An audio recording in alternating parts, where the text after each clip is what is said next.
이제 욥기 2장을 공부하려고 합니다. 우리가 지난주에는 욥기 1장을 통해서 하나님께서 사단에 요구한 그 고난을 하나님께서 욥에게 주는 것을 허락하시고, 그리고 욥이 그 고난 속에서도 하나님을 경외함을 잘 이렇게 보여주고 있는 장면을 보았습니다. 그런데 오늘 본문은 사실 뭐 똑같은 내용처럼 보이지만 조금 달라지는 것을 보게 되는데요.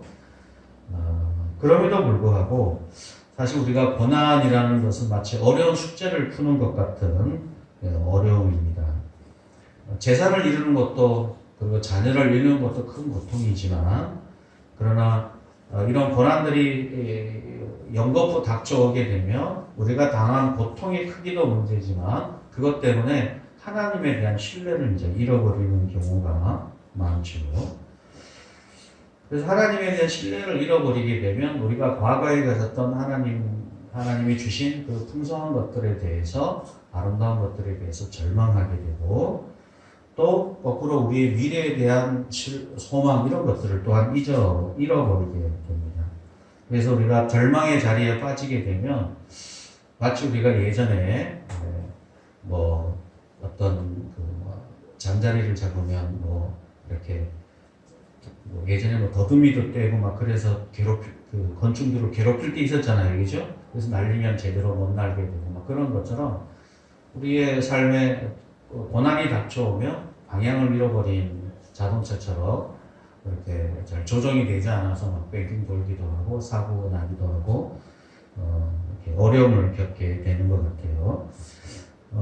그래서 어떻게 생각해보면 이 욥기 이야기를 하나님 입장에서 보게 되면 대답이 너무나 단순해져 버리는 게, 욥이 그 하나님을 이 고난을 통해서 다양한 많은 질문과 대답을 통해서, 그리고 새 친구와 대화를 통해서 그 대답을 찾아가는 과정을 헤아려 보는 것이 우리가 욥기를 찾아보는 목적이라고 얘기할 수 있는데, 오늘 이제 그 대답의 한 부분이 등장하게 되는데, 그것이 질문이 생기게 된 배경, 이런 것들을 부분적으로 살펴볼 수 있는 것 같아요. 그래서 우리가 오늘 설교 제목에 보면 고난이라는 것은 우리의 대답을 이제 우리한테 요구하는 거예요. 그러니까 고난을 당하면 우리의 대답이 필요도 하지만 강제적으로 이 고난 속에서 내가 뭔가 하나님에게 또는 세상에 대해서 다른 사람들에게 뭔가 대답을 할 수밖에 없는 처지에 빠지게 되는 거죠.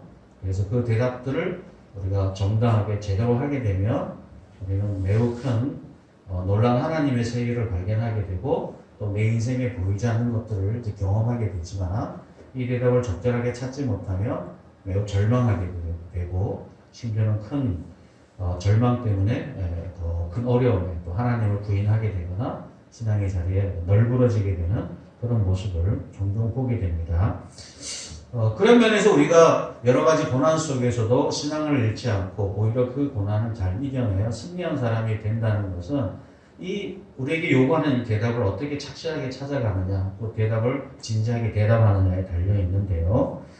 의외로 저는 이런 대답들을 의외로 많은 사람들이 쉽게 무시하거나, 또는 그거를 다른 사람을 탓하거나, 또는 주변의 상황의 문제로 이렇게 밀어버리는 경우가 참 많이 있는 것 같아요.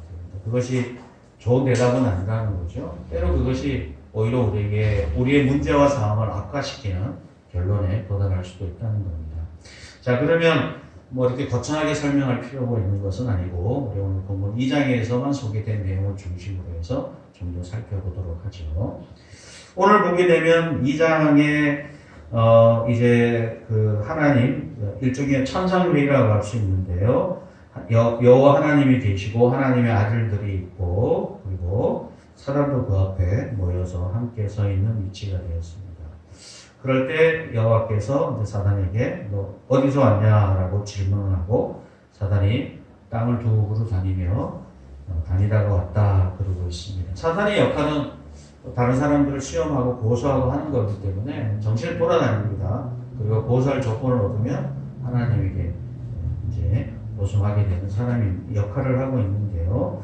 3절에 보게 되면 하나님께서 사단에게 이렇게 얘기합니다. 하나 넘겨볼까요?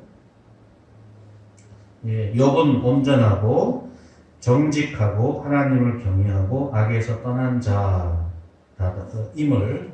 소개를 합니다. 사단이. 그러니까 하나님이 사단에게 자신 있게 얘기하는 거죠. 네가 지난번에 시험해 보지 않았냐?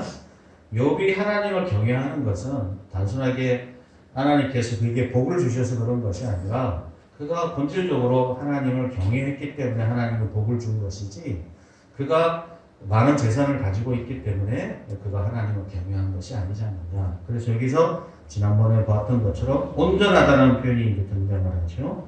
3절에 보게 되면 그가 여전히 자기의 온전함을 굳게 지켰다. 이렇게 소개를 하고 있습니다. 사실 우리가 살다 보면 우리가 인생을 살아가는 과정 속에 돈이라는 재산이라는 것은 너무 중요합니다. 그런데 대부분의 신앙을 가지고 있는 사람들은 재산을 조금만 잃거나 원하는 만큼 채워지지 않으면 금세 우리의 방향을 잃어버린 그런 사람들처럼 이렇게 흔들리기도 쉽고 넘어지기도 쉽고 또 그것 때문에 제대로 된 길을 가지 못하는 경우가 많죠. 마치 어두운 밤을 헤매는 것처럼 살아가게 됩니다. 그래서 어떻게 생각해 보면 그 사람이 방향을 찾고 또 길을 찾는 방식이 세상에서 말하는 물질이 되어버리는 경우가 많죠. 실제로 세상은 그 힘에 의해서 움직입니다. 사실 하나님을 빼놓고 난다면 이 세상은 철저히 물질적인 세계이고 돈이 하나님을 대신할 수 있을 만큼의 강력한 힘을 가지고 있는 것도 사실이죠. 그래서 우리가 하나님을 잃어버리게 되면 물질을 잃어버리게 되면 마치 우리가 하나님을 잃어버린 것과 똑같은 효과가 우리의 삶에 나타나게 되는 거죠. 그런데 욥은 그럼에도 불구하고 하나님을 경외하고 믿음으로 든든히 서 있었습니다. 그래서 하나님이 이 욥에 대해서 사단에게 자랑을 하고 있는 거죠. 기뻐하고 있고 옳다라고 얘기를 하고 있습니다. 그런데 이제 사단이 이제 보건대 첫 번째 자기가 얘기했던 하나님을 경외하는 이유가 물질 때문입니다라고 얘기했던 이 사단이 욥이 그렇지 않은 사람이라는 것을 인정하겠습니다. 그러나 이것만은 아니지 않겠느냐. 그런 하나님께서 그의 생명을 그 4절에 그렇게 얘기하고 있죠. 가죽으로 가죽을 바꾸오니 사람이 그의 모든 소유물로 자기 생명을 바꾸올지라. 다시 말하자면 그가 하나님께서 그를 이렇게 이 가죽 표면 이렇게 지켜주니까 그 사람의 육체를 지켜주시니까 재산이야 그럴 수 있다. 그렇다 치더라도 하나님이 그의 육신을 지켜주시니까 그가 그 생명을 보존하게 되고 그러니까 그가 여전히 하나님을 경외하는 거 아니냐 라고 두 번째 하나님에게 도전을 하게 됩니다. 그리고 5절에 이렇게 얘기하면 이제 주의 손을 펴서 그의 뼈와 살을 치소서 그리하면 틀림없이 주를 향하여 욕하지 않겠습니까? 이렇게 얘기를 하죠. 하나님께서 사단에게 이렇게 얘기합니다. 그러면 생명만은 말고 네가 이제 우리의 가죽의 가죽까지 치라 하겠습니까? 몸을 건드는 건 내가 인정해 줄게. 한번 테스트 해봐라. 이 얘기는 뭐냐면 하나님은 욥에 대한 자신이 있는 거죠. 충분히 그럼에도 불구하고 욥이 그의 믿음을 지키고 하나님 앞에 설 수 있다는 확신을 가지고 있었기 때문에 그에게 허락을 해줍니다. 사실 우리가 이 본문을 대할 때 있어서 1차적으로는 이 건강이라는 우리의 육체의 강건함이라는 것이 얼마나 중요한 문제인지를 기억할 필요가 있는 거죠. 의외로 우리의 삶의 자리에서 육체적인 고통이라는 것은 우리의 하나님과의 신앙의 관계에 지대한 영향을 미치는 것은 틀림없습니다. 그래서 어떤 사람은 재산을 잃어도 건강을 잃지 않으면 다 잃은 것은 아니다. 반대로 얘기하면 아무리 다른 것을 많이 가지고 있어도 건강을 잃으면 다 잃은 것이다. 이렇게 말을 하는 거죠. 그래서 재산은 외부적인 것이지만 건강은 직접적인 것이기 때문에 의외로 우리가 아무리 좋은 신념을 갖고 있고 의지를 갖고 있어도 육체적인 고통이나 아픔이 더해지면 우리가 갖고 있는 의지와 신념을 지키기는 매우 어렵습니다. 일제시대 때 많은 독립군들이나 또는 신앙을 가지고 있는 사람들이 일제의 무자비한 폭행이나 고문 때문에 신앙을 바꾸기도 하고 자기 신념을 바꾸기도 한 것이 분명한 사실입니다. 저희가 70대, 80대 살 때 군부 독재 시절에는 뭐 사람들을 그냥 피라문 잡아들여다가 뭐 그냥 폭행을 가하면 그들이 원하는 대로 진술을 하게 하고 또 그 사람의 생각이나 태도를 바꾸는데 영향을 많이 미쳤던 것도 사실입니다. 어떻게 보면 우리가 그나마 우리 육체가 강건하기 때문에 그나마 신앙에 대해서 얘기할 수 있고 믿음에 대해서 말하고 있는지도 모르겠습니다. 그만큼 우리 육체의 고통이라는 것은 우리의 신념하고 깊은 연관이 있다는 거죠. 그래서 만약 다행인 것은 우리 육신이 연약해지지 않고 우리의 믿음을 잘 지킬 수 있는 것은 다행이긴 하지만 그러나 사단이 말했던 것처럼 우리의 육신의 고통이 더해지게 되면 그가 하나님을 욕하고 저주하고 또 하나님에 대한 신앙을 포기할 가능성이 매우 높은 것도 사실입니다. 보통 사람이라면 아마 당연히 그런 처지에 빠지게 될 것입니다. 자, 그러면 우리가 그 신뢰를 하나 좀 볼까요? 성경 구절 하나 보죠. 고린도후서 12장인데 같이 한번 읽어보겠습니다. 여러 계시를 받는 것이 지극히 크므로 너무 자만하지 않게 하시려고 내 육체의 가시 곧 사단의 사자를 주셨으니 이는 나를 쳐서 너무 자만하지 않게 하려 하십니다. 이것이 내게서 떠나가게 하기 위하여 내가 3번 주께 간구하였더니 나에게 이르시기를 내 은혜가 내게 족하더라. 이는 내 는 약한 데서 온전하여 짐이라 하신지라. 그러므로 도리어 크게 기뻐함으로 나의 여러 약한 것들에 대하여 자랑하리니 이는 그리스도의 능력이 내게 머물게 하려 함이라. 그러므로 내가 그리스도를 위하여 약한 것과 능력과 궁피와 박해와 공고를 기뻐하노니 이는 내가 약한 그때에 강함이라. 물론 이 성경 구절은 그 육체의 연약함 속에서 이겨냈던 바울의 고백이긴 하지만 제가 여기서 주목해서 보는 것은 뭐냐면 사도 바울조차도 그의 육체의 가시가 주어졌을 때 한 번 기도하고 끝난 것이 아니라 3번이나 번복해서 기도해야 할 만큼 매우 힘겨운 문제였다는 거예요. 물론 이 문제는 단순하게 그가 육신의 고통이 더해졌기 때문에 가지는 고통만이 포함된 건 아닙니다. 내가 육체의 고통이 더하고 그런 삶이 주어졌을 때 그가 하나님으로부터 부여받은 하나님의 사명을 감당할 때에 많은 사람들로부터 인정받지 못하거나 존중받지 못하는, 다시 말하자면 자기 몸의 고통이나 돌아보지 아니 저 사람이 무슨 하나님을 믿는다고 그러면서 저러면서 어떻게 복음을 전할 수 있어라고 이제 비난도 받고 정죄도 받게 되는 거죠.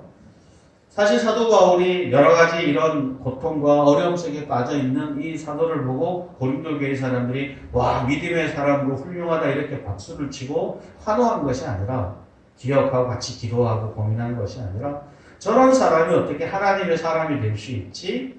저러면서 어떻게 하나님을 경외한다고 할 수 있지?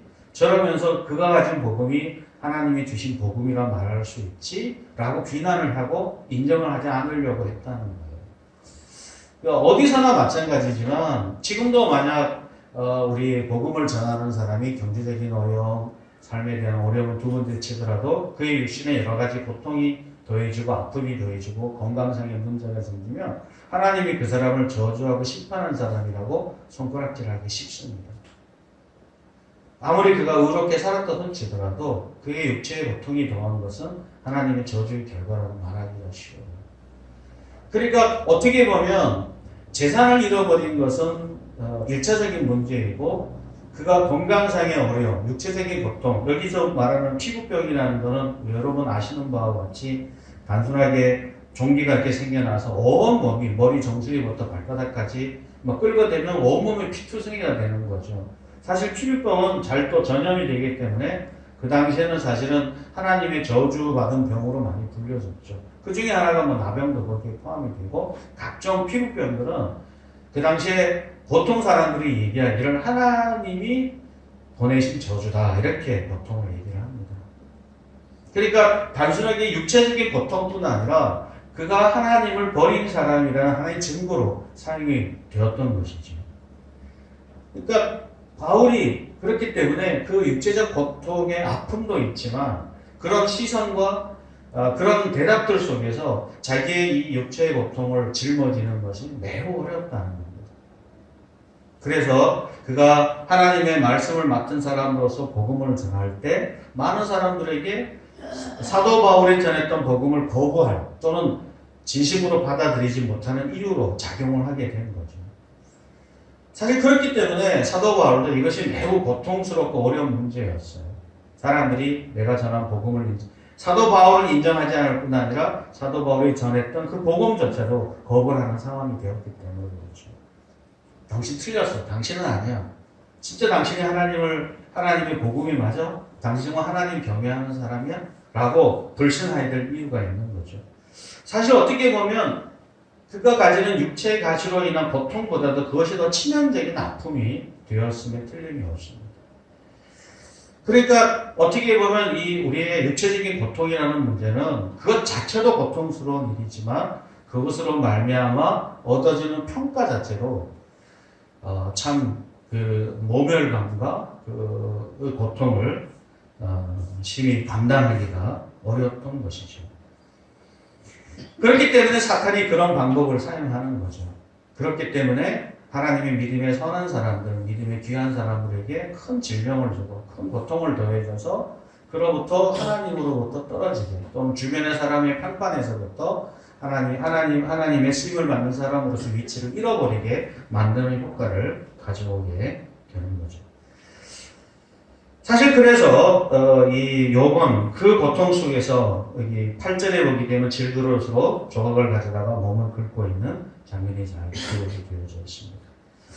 사실 그런 면에서 이 욥이 가지고 있는 이 고통의 크기와 아픔이 육신의 고통 하나만 이렇게 생각하게 될 수 있는데 그렇지 않다는 사실을 말씀드렸고요. 자, 그러나 이것이 가지고 있는 의미와 가치에 대해서는 그 아내가 해주는 말을 통해서 좀 더 우리가 확인해 볼 수 있다는 거죠. 자, 그러면 이어서 9절, 10절 이하의 내용을 먼저 살펴보겠습니다. 예, 우리의 대답을 요구하고 있는 이 고난의 문제에 대해서 욥은 이렇게 대답하도록 욥의 아내의 입장에서 욥이 고난을 받는 현장을 보면서 이렇게 대답하도록 그에게 요구를 하죠. 9절에 보면 이렇게 얘기하고 있습니다. 당신이 그래도 자기의 온전함을 굳게 지키겠느냐? 하나님을 욕하고 죽으라. 라고 이제 얘기하고 있습니다. 욥의 아내의 이 말에 대해서 우리가 좀 더 기억할 필요가 있는데요. 사실 욥의 아내는 욥이 얼마나 하나님에 대해서 경건한 사람인지를 가장 잘 아는 사람이겠죠. 그죠? 예. 남편의 영적인 수준이나 형편이나 위치를 가장 잘 아는 사람이에요. 그리고 하나님께서 그에게 복을 주시는 자리에 있다는 것도 알고 있습니다. 그래서 욥이 당하는 이 고난은 그 아내의 입장에서는 단순한 고통의 문제가 아니라 하나님이 그를 인정하느냐 하지 않느냐의 문제임을 잘 알고 있죠. 재산을 잃었을 때도 그러하고 그 다음에 발바닥부터 정수리까지 종기가 나서 얼몸을 끌고 있을 때 그 모습을 본 욥의 아내의 입장은 전혀 다르게 되는 거죠. 실제로 여러분 흥미로운 것은 뭐냐면 교회 우리 역사에서 세상의 역사에서 3대 압처가 있습니다. 3대 압처. 그 중에 욥의 아내가 들어가요. 3대 압처 중에 한 사람. 그 외 나머지 두 사람을 누구라 그러냐면 소크라테스의 아내 카산티페, 톨스토이의 아내 소피아 이런 두 사람을 등장시키거든요. 그 중에 욥의 아내가 욥의 아내 이름은 안 나왔잖아요. 그죠? 성경에. 그런데 뭐 다른 여러 전승들을 보게 되면 야곱의 딸 중에 좀 멍청하게 괜히 헤매다가 여러 가지 어려움을 겪었던 디나라는 여인이 있는데 아마 욥의 아내가 디나였지 않았을까라고 부르기도 합니다. 그만큼 경솔하다는 의미를 표현하게 되는 거죠. 실제로 교회의 역사에서도 욥의 아내에 대한 평가는 매우 나쁩니다. 아우구스티누스는 마귀를 돕는 배필이다 이렇게 말했고 칼빈이라는 사람은 사단의 도구다 이렇게 말을 했습니다. 그럴 정도로 이 욥의 아내에 대한 평가는 아주 나쁩니다.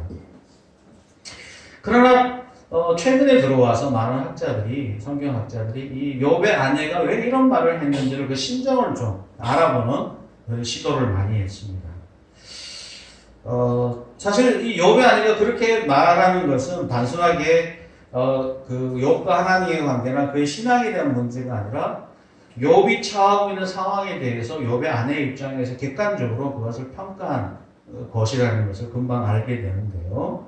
한번 우리가 이렇게 생각해 볼 수 있는 것 같아요. 그것은 뭐냐면 욥이 이 고통 속에서 욥이 한 대답만 보면 그가 아무런 갈등 없이 한 것처럼 느껴지잖아요. 10절에 보게 되면 그대의 말이 한 어리석은 여자의 말 같도다. 우리가 하나님께 복을 받았은즉 화도 받지 아니하겠느냐 이렇게 대답을 했어요.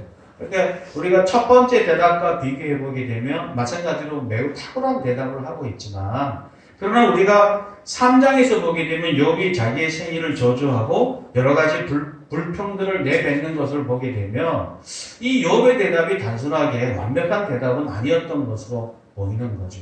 그것을 누가 알았냐면 욥의 아내가 아는 거예요. 다시 말하자면 재산을 잃었을 때는 욥이 거의 완벽한 갈등도 없이 대답을 충분하게 할 수 있을 정도의 수준은 되었지만 건강까지 잃고 나서는 그가 가지고 있는 많은 회의가 그리고 하나님에 대한 신뢰가 많이 깨져버리게 돼요. 그가 10절에서는 그래도 말로는 실수하지 않았지만 여전히 그는 의문이 남아 있었던 거죠. 여러분 이런 거 있잖아요. 이성적으로는 머리로는 하나님의 주권을 인정하고 이 모든 고통이 여기 보면 3절에 보게 되면 까닭없이 그를 치게 하셨을지라도 하였어도라고 하나님이 사단에게 얘기해요. 그러니까 지금 욥이 당하는 고통은 하나님 편에서도 이유가 없는 거예요. 여기 이유가 없다는 것이 사실은 이 전체 욥기 이야기의 핵심이거든요. 우리가 이유 없이 고난을 당했을 때 어떻게 받아들일 것이냐, 그리고 그것에 대해서 우리가 어떻게 항변할 수 있느냐가 욥기의 핵심이거든요. 그러니까 지금 내가 고난을 당했는데 이유를 알 수가 없는 거예요. 욥의 입장에서 내가 왜 이런 고난을 당해야 되지? 육신은 너무 고통스러운데 머리는 그럼에도 불구하고 내가 이해는 안 되지만 그렇다고 해서 내가 지금까지 하나님을 경외함을 포기할 수는 없는 거예요. 현실은 고통스러운 현실이고 그리고 그것에 대해서 이 고통이 왜 되었는지 이유는 알 수 없지만 그러나 머리로는 하나님의 경외함을 포기할 수 이건 내 일종의 내 본질이라고 하고 내 본분이에요. 본분. 나는 하나님을 경외하고 그분을 찬양하고 높여드리는 것이 내 본질적인 요소예요. 그걸 포기하면 안 되는 거예요. 이 둘 사이에서 그런 끊임없이 갈등하고 아파하는 거죠. 그런데 그걸 누가 제일 잘 알아요? 누가? 욥의 아내가 하는 거예요. 여러분 우리가 이런 경우가 많지 않나요? 뭐 그게 가정의 문제든 그 다음에 교회의 문제건 삶의 문제든지 간에 문제가 뭔지는 알겠어요. 어떻게 해야 되는지는 알겠어요. 그러나 그 어떤 것도 쉽게 선택할 수 없는 거예요. 어떻게 해야 되는지를 선택하자니 현실의 고통이나 이게 너무 크고 현실의 고통을 선택하자니 이게 옳은 방향인지 너무 머리로 알기 때문에 둘 중에 어느 것도 쉽게 선택할 수 없는 중간에 끼어있는 울 수도 없고 웃을 수도 없는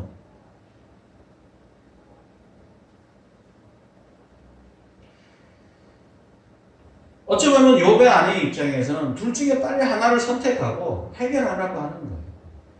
그러나 욥의 아내의 선택은 뭐냐면 하나님의 경외함을 포기하라는 거죠. 왜냐하면 현실의 고통이 너무 크니까. 이 현실이 눈에 보이는 이 현실을 선택하는 게 당신한테 낫지 않느냐라고 추천을 하는 거예요. 빨리 현실을 인정하고 하나님 경외하는 거 포기하면 당신 편해진다. 쉬워진다. 현실을 봐라. 네가 지금 당하고 있는 고통과 하나님이 당신에 대해서 어떤 태도를 가지고 있는지 잘 모르지만 이 고통이 더해가는 한 하나님과 당신의 관계는 깨진 거랑 마찬가지다. 이유는 뭔지는 모르지만 당신이 그 둘 사이에서 끼어서 고통스러운 선택을 굳이 할 필요가 있느냐? 할 필요 없다. 다시 말하자면 내가 이 문제에 대해서 하나님이 원하시는 대답이 뭔지를 굳이 하나님에게 물어볼 필요가 없다는 거죠. 물어보지 말라는 거죠. 그냥 현실이 우리가 당한 현실을 바라보고 그 고통 속에서 그냥 그 고통을 받아들이고 인정하고 살아가는 겁니다. 사실 이 말이 올바른 말이긴 하지만 10절에 있는 것처럼 욥은 도저히 그 말을 받아들일 수가 없죠. 그러나 여러분 아시는 바와 같이 3장 이하의 내용을 통해서 보면 사실 욥은 그 내면 안에 이미 내면이 깨져 있었던 거예요. 현실의 이 고통이 단순하게 육체적인 고통만의 문제가 아니라 이것에 대해서 하나님과 관계에 대한 것이 하나님 정말 나를 사랑하시나? 하나님이 정말 내 인생에 복을 주시나? 하나님이 정말 내 인생을 책임지고 이끌어 가시나? 그렇다면 왜 내가 이 고통 속에 있어야 되지? 재산을 잃은 거는 하나님 거니까 그렇죠. 그럼 내가 이 고통 속에 내가 계속 있어야 되나? 그리고 이게 더불어 왔잖아요. 두 번의 연거푸 거쳐왔을 때 아마 다시 처음의 문제까지 다시 되돌아가서 그가 이 고통의 주제를 하나님 앞에 대답을 내가 해야 될 필요성을 느끼는 거죠. 내가 하나님이 살아계심을 알는데 왜 내게 이런 고통이 있지? 하나님이 진짜 천지를 만드신 하나님이라는데 왜 내 삶에 이런 어려움이 있지? 이 둘 사이를 서로 연결하는 것을 포기하라 라고 얘기하는 게 욥의 아내의 주장이에요.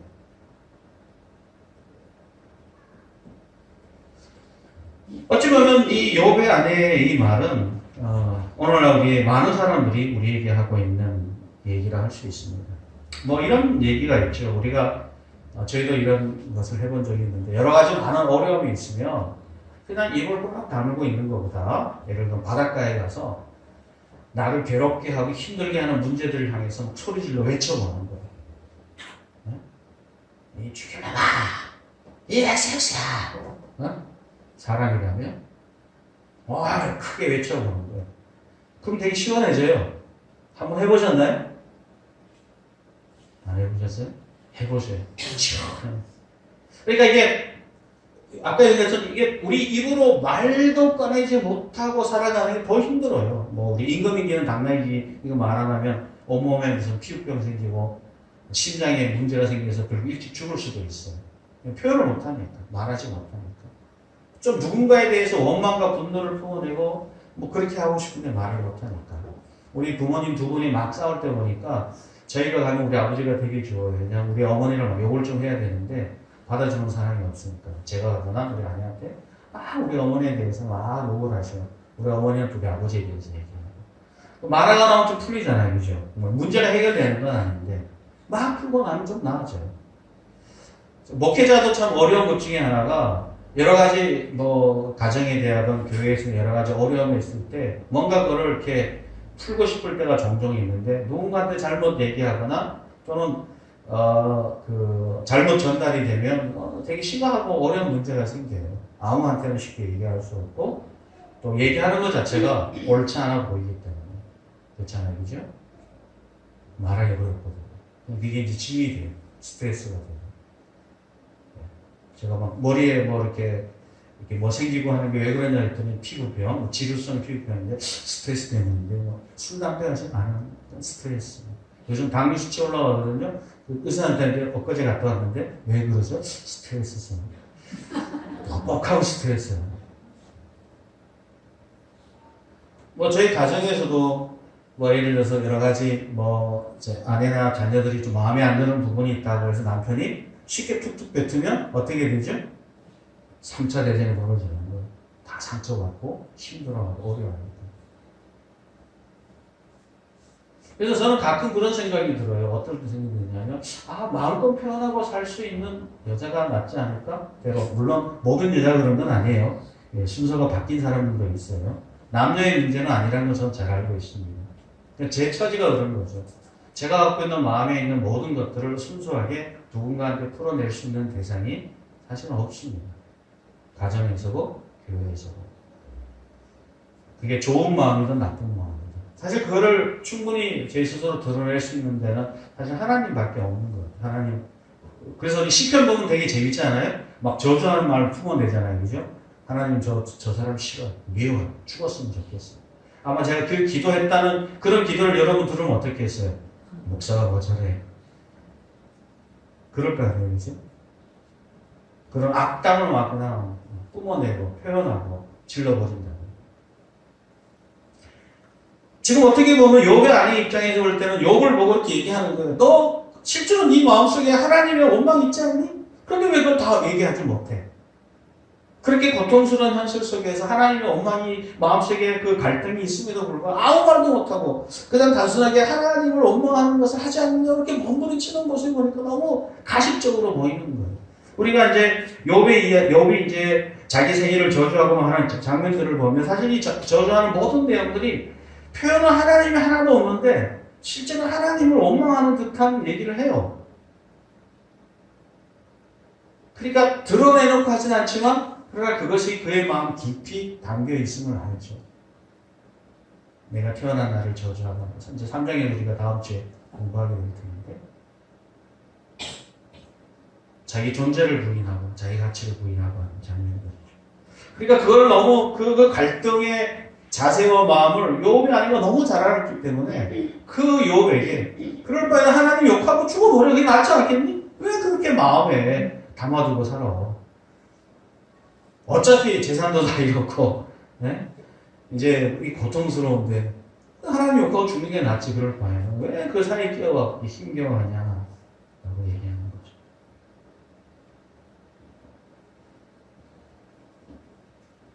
사실 참 어렵습니다. 우리 한번 좀 볼까요?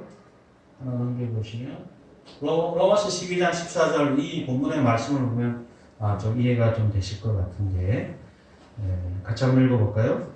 너희는 박해하는 자를 축복하라. 축복하고 저주하지 말라. 즐거워하는 자들과 함께 즐거워하고 우는 자들과 함께 울라. 서로 마음을 같이하며 높은 데 마음을 두지 말고 도리어 낮은 데 처하며 스스로 지혜에 인체하지 말라. 아무에게도 악으로 갚지 말고 모든 사람 앞에서 선한 일을 도모하라. 할 수 있기던 너희로서 모든 사람과 더불어 화목하라. 내 사랑하는 자들아 너희가 친히 원수를 갚지 말고 하나님의 진노하심에 맡기라. 기록 되었을 때 원수 갚는 것이 내게 있으니 내가 갚으리라고 주께서 말씀하시느니라. 내 원수가 주리건 먹이고 목마르거든 마시게 하라. 그리하면 내가 숯불을 그 머리에 쌓아 놓으리라. 악에게 지지 말고 선으로 악을 이기라. 여기 보면 우리를 박해하고 핍박하는 사람 축복하라 그랬어요. 사실 이건 말도 안 되는 요구 아니에요? 저는 이 구절을 볼 때마다 하나님 참 비효율적이라 생각해요. 그래서 만약 우리가 이 구절을 기억해 본다면 우리를 되게 괴롭히고 힘든 사람이 있어요. 그런 사람들에게 축복까지는 너무 지나친 요구 아니에요? 악으로 받지 말아라. 여기까지는 제가 이해되고 동의가 돼요. 중간에 있는 것처럼. 그러나 축복까지 하라는 것은 너무 이상하지 않아요? 저는 가끔 이 성경 구절이 있다는 게 가끔 하나님 앞에 좀 불만스러울 때가 종종 있어요. 왜냐하면 이 구절을 모르는 게 괜찮은데 이 구절을 알고 있으니까 내가 나를 힘들게 하는 사람을 볼 때 하나님은 나에게 저 사람 축복하라 그랬는데 나는 축복하고 싶지 않아. 뭐 하고 싶을까요? 벽하고 싶어. 힘이 생기면 갚아주고 싶어. 때려주고 싶어. 괴롭히고 싶어. 근데 하나님은 축복하네. 막 가끔 하나님 앞에 막 욕이 나오고 싶을 때가 종종 있어. 너무 힘드니까. 나는 너무 억울하니까. 왜냐면 나를 핍박하는 사람이니까. 나를 괴롭히는 사람. 나에게 상처 주고 힘겹게 하는 사람이니까. 가끔은 그런 대상이 부모님이 될 수가 있어요. 그죠? 부모님의 사랑도 알지만 부모님이 준 상처를 갖고 있습니다. 때로는 그런 사람이 자녀가 되기도 해요. 그죠? 그렇게 어려서 힘들게 키워놨더니 돈만 알고 부모님 등쳐나 먹고 부모님 사랑하는 거와 관계없이 끝없이 그 자녀의 필요를 채워주느라고 그냥 골수까지 다 파먹어가는 자녀를 볼 때 부모의 마음이 저렇죠. 저렇게 할 수 있겠어요? 저거 정도로. 교회 식구들을 볼 때 그럴 수 있어요. 교회에서. 교인이라면 성경에 있는 대로 한다면 이웃을 사랑하고 섬겨야 되는데 그 교회에서 얼마나 교활하게 하고 교회에서 나 악담하고 나를 넘어뜨리고 할 때 하나님은 그런 사람도 더 축복하라고 하니 이게 비현실적이다. 그래서 때로는 제가 성경을 가르치면서도 이건 너무 하나님은 너무 이상적이다. 비현실적이다. 실제로 제가 설교하면 많은 분들이 성경을 이렇게 가르치고 있습니다. 그러면 목사님, 그건 너무 비현실적이에요. 우리가 그렇게 하고 어떻게 살아요? 현실은 그렇지 않은데. 라고 충고를 합니다. 그 말은 욥이 아내가 하는 말과 똑같은 말이에요. 그리고 우리 현실에 맞춰 삽시다. 하나님, 이건 말이에요. 그냥 우리가 그 사람에 대해서 좀 가능하면, 법 위에 있는 폭력을 행사하진 않지만 우리가 할 수 있으면 무엇이든지 법적으로 갚아주는 것까지는 허용된 게 아닐까요? 이렇게 얘기할 수 있습니다. 근데 사도 바울은 그러지 말라는 거예요. 그게 하나님의 뜻이 아니라는 거예요. 하나님의 온전하심은 그러지 말고 원수 갚는 거. 그 사람은 네 원수로 한다. 원수는 하나님을 맡겨라. 하나님이 책임질 테니까 너는 그 악을 선으로 대항하는 게 너의 역할이다. 라고 얘기합니다. 사실 이런 표현들이 성경에 있다는 것 자체가 신자로 살아가는 우리의 현실 속에서 매우 무기력하게 만들 때가 있습니다. 이렇게 사는 것이 과연 하나님의 뜻을 성취하는 길인가? 때로는 그 악한 사람들이 점점 더 잘되고 더 부유해지고 더 멋있게 살고 내가 오히려 하나님의 뜻을 살고자 하는 사람도 가난해지고 어렵게 사는 것처럼 보였을 때 시편에는 그런 이야기가 많아요. 하나님 도대체 뭡니까? 내 믿음으로 살아가는데 주변의 사람은 끊임없이 나를 비난하고 네 하나님 어디 있느냐? 너 하나님 어디 있느냐? 이렇게 비난을 한다는 거예요. 그랬을 때 욥의 아내와 같은 사람이 야 하나님 그 뭔 상관이 하나님이 없고 죽어버려. 현실을 봐야지. 보복해. 뭐 어때? 네가 정당하게 할 수만 있다면 고소해버려. 이렇게 얘기합니다. 사실 어떻게 보면 요즘 교회에서 벌어지는 많은 일들을 보면 신자들끼리 끊임없이 소송전 벌이고 자기의 정당을 가리기 위해 상대방을 깔아뭉개는 것 또는 그 사람을 탈락시키는 것을 당연히 여기는 구조가 많이 되어 있습니다. 악을 악으로 갚는 거예요. 이 사람이 악을 선택하면 나도 악을 선택해요. 그 사람이 폭력을 선택하면 나도 폭력을 선택해요. 그게 오히려 우리의 정서에 잘 맞죠. 그럼 우리 속이 시원해지잖아요. 그지? 그게 욥의 아내가 욥에게 요구하는 거예요. 그렇게 하라는 거죠. 그게 더 편하지 않겠느냐?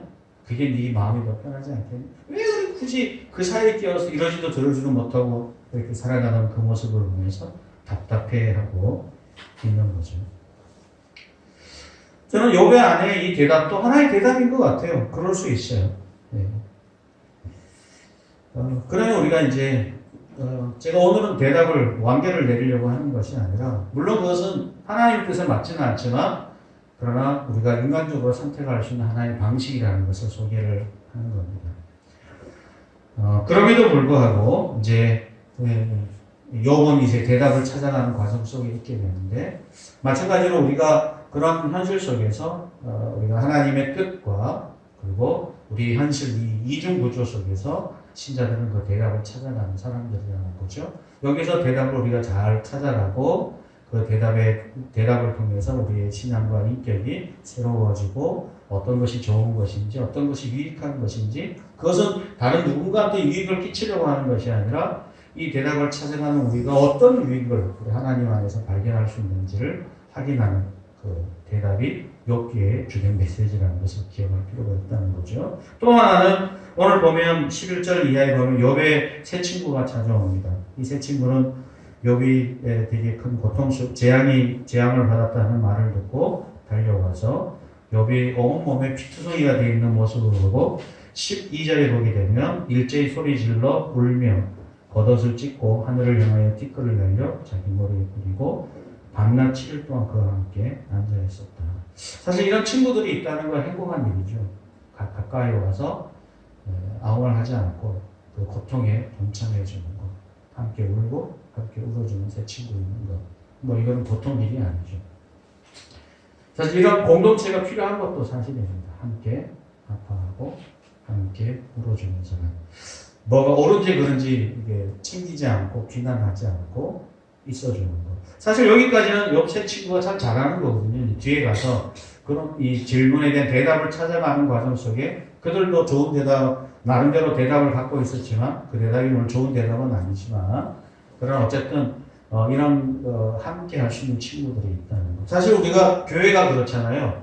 어떤 게 정답인지는 모르지만 함께 그 대답을 같이 대답을 찾아봐 주는 거죠. 욥이 3장에서 얘기하면 4장에서 엘리바스가 얘기하고 같이 그 대답을 주거니 받거니 대답을 찾아가는 과정들이 되게 중요합니다. 저는 이 세 친구가 되게 잘못됐다라고 말하고 싶진 않아요. 그거 갖고는 지식이 문제가 있었지 욥과 함께 그 대답을 찾아가는 과정에 참여했다는 측면에서 하나님의 공동체가 그래서 필요하다고 생각해요. 혼자는 잘 어렵거든요. 혼자는 되게 당황스럽고 이 방향을 잃어버린 자동차처럼 계속 뺑뺑 돌기만 하고 있다면 그럴 때 옆에서 이렇게 저렇게 새로운 대답들을 다양한 형태로 서로 나누면서 찾아보고 확인하면서 점점 우리의 궤도가 하나님이 원하시는 궤도를 찾아가는 것이 필요하죠. 부부간의 대화가 그래서 필요하고 부모님과 자녀가 흉금을 털어놓고 대화하고 또는 자녀와 그렇게 대화하는 과정을 통해서 서로 조정을 하는 거죠. 누가 옳은지 어떤 게 하나님의 뜻인지. 이 하나님의 뜻과 현실 사이에서 이 간격을 최대한 좁히는 것은 혼자 힘으로는 잘 안 돼요. 그래서 우리가 세 친구가 있는데 이 성경에 3이라는 숫자가 특별하다고 그랬잖아요. 세 친구, 그 다음에 엘리후라는 사람이 등장하고 결국 하나님이 스스로 자기의 메시지를 전함으로 해결이 되어 가는 과정이 있는데 이런 공동체가 필요하다는 것입니다. 사실 우리가 다음 성경 구절에 보게 되면 이렇게 도움을 손길을 내미는 사람이 필요합니다. 하나 더 넘겨보시면 마태복음 25장 이하에 보게 되면 하나님이 양과 염소의 비유를 통해서 얘기할 때 헐벗고 옷을 못 입고 병들고 옥에 갇히고 그랬을 때 찾아와서 그들의 힘이 되어주고 대화의 상대가 되어주고 위로했던 사람이 결국은 하나님 나라에서 양이 되고 오른쪽에 서 있는 사람이 되는 거거든요.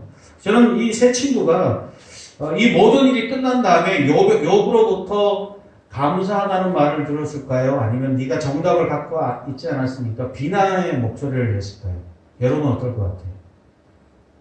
비난의 자리는 아닐 거라는 거죠. 비록 그가 충분히 대답을 갖고 있지는 못하지만 같이 그 실험을 통해서 대답을 찾아가는 사람으로서 훌륭한 파트너 역할을 했다고 저는 확신을 합니다. 사실 그래서 우리는 사실 어떻게 보면 누가 다 정답을 갖고 있는 건 아니잖아요. 그죠? 교회에 같이 모여서 같이 나누고 서로 격려하고 대답을 하나하나 찾아가는 거죠.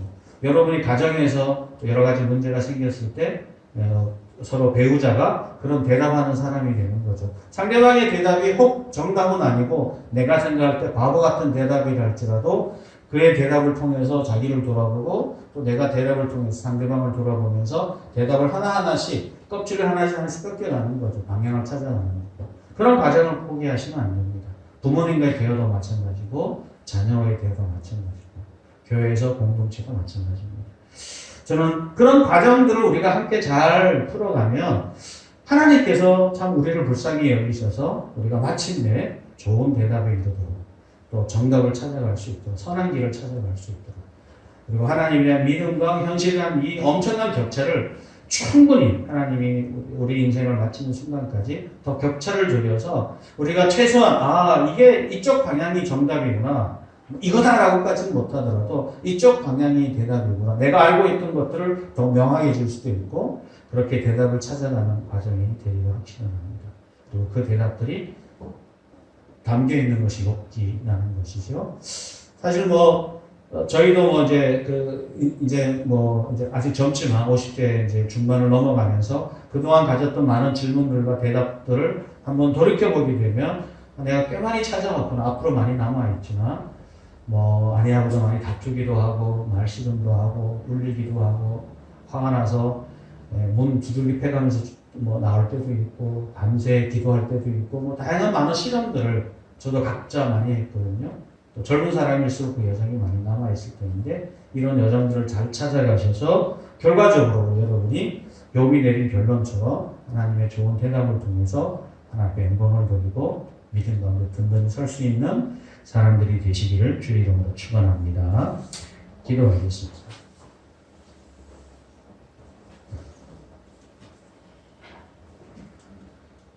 지금도 살아계셔서 역사하시는 아버지 하나님, 욥의 아내는 그 대답을 포기하라고 욥에게 말했습니다.